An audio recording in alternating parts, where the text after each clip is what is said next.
Hello friends, in this video let's learn about principal stress and the principal planes and theories of failure and the static loading. Principal stress and principal planes. When a material is strained at any point, direct stress will be produced within the material in three mutually perpendicular planes. Normally there is three planes.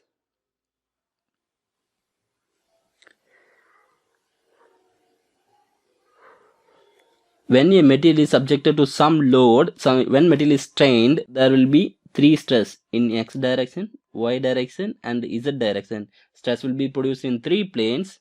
From these three planes, one will be maximum and another one stress will be minimum. From these three stress, one stress will be maximum and one stress will be minimum. From three planes which have no shear stress, that is shear stress is equal to 0, that plane is called shear plane. Which plane does not hold the shear stress, that is called shear plane. Direct stress in this plane are called principal stress. Planes which holds maximum stress is known as plane of maximum shear. One plane holds maximum stress, that plane is called plane of maximum shear. When a machine member is subjected to biaxial stress, it will be experienced by normal and shear stress. Normally, all the components will be subjected to biaxial load, minimum biaxial load. So, when material is experienced biaxial, definitely there will be a direct stress and shear stress. See, one plane A, B, C, D with a thickness of very less, and it is subjected to biaxial stress. X direction, y direction, sigma 1 x direction, sigma 2 y direction. Now the shear stress will be acted here. That shear stress will be along the plane and it will act some angle, that is theta, angle theta.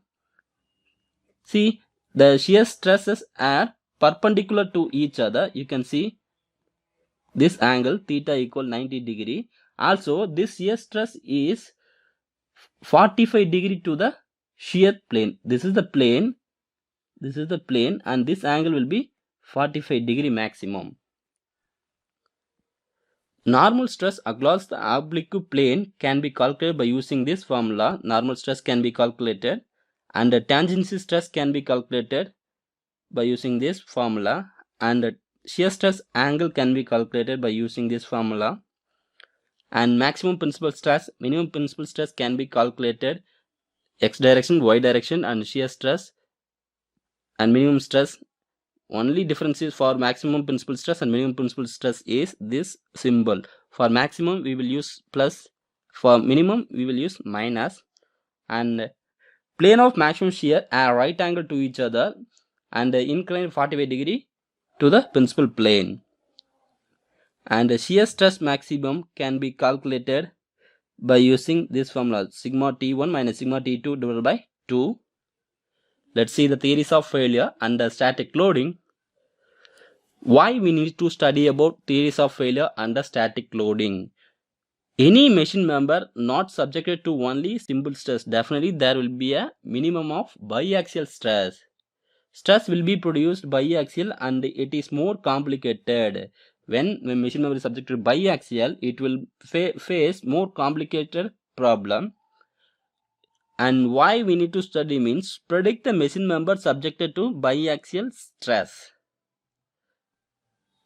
Let's see, for predict the machine member under biaxial, there is a 5 theories to calculate the maximum stresses. Maximum principal stress theory, also called as Rankin's theory. Maximum shear stress theory, also called as Gusset-Tresca's theory. Maximum principal strain theory, also called as Saint-Venant theory. Maximum strain energy theory, also called as Hayes theory. Maximum distortion energy theory, also called as Henke's or von Mises theory. These are 5 theories, very important while calculating the stress in biaxial. Under static loading.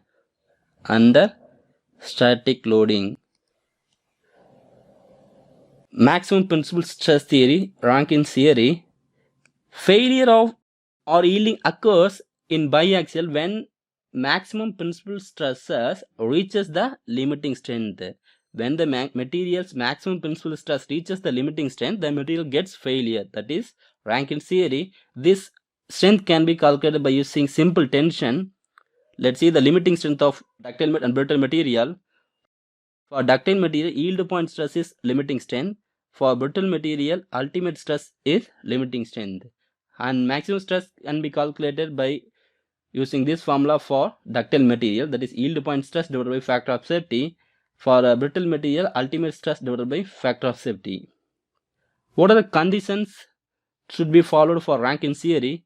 Maximum principal stress or normal stress is based on tension or compression and not considered failure due to shearing. Here we are not considering the shearing failure because for ductile material gets failure by shearing, so it cannot be used for ductile material because we are not considering the shearing stress, so it is not used for ductile material. However, it can be used for brittle material which are very strong in shear but weak in tension and compression. Next theory, maximum shear stress or Gusset-Tresca's theory.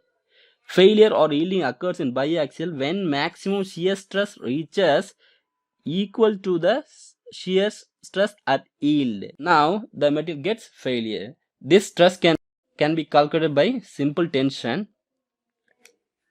Maximum shear stress equal yield point shear stress divided by factor of safety. Here tau max is the maximum shear stress in biaxial. Tau yt is the shear stress yield point determined by simple tension.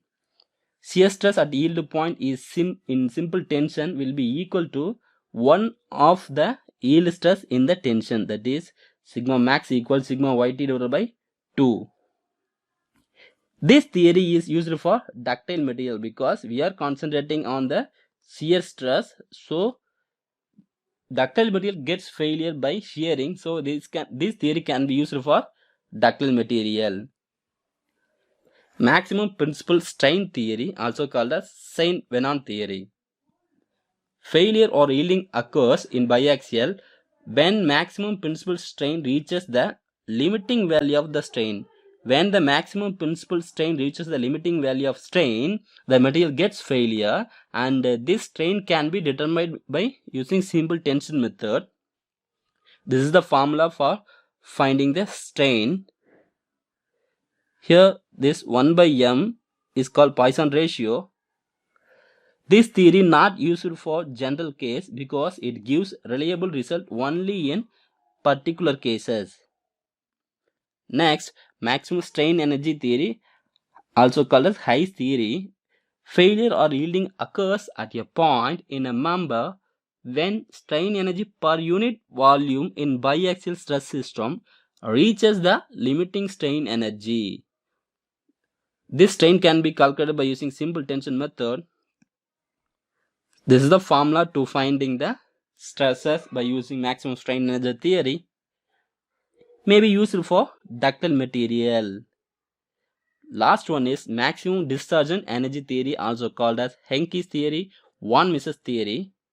Failure or yielding occurs at a point in a member when discharge strain energy, that is shear strain energy per unit volume in biaxial stress system reaches the limiting discharge energy and determined by simple tension. The formula to find the stress is this one, and this theory can be used for ductile material in place of maximum strain energy theory. Maximum discharge energy is the difference between total strain energy and uniform stress. Thanks for watching. Subscribe and share with your friends. Thank you.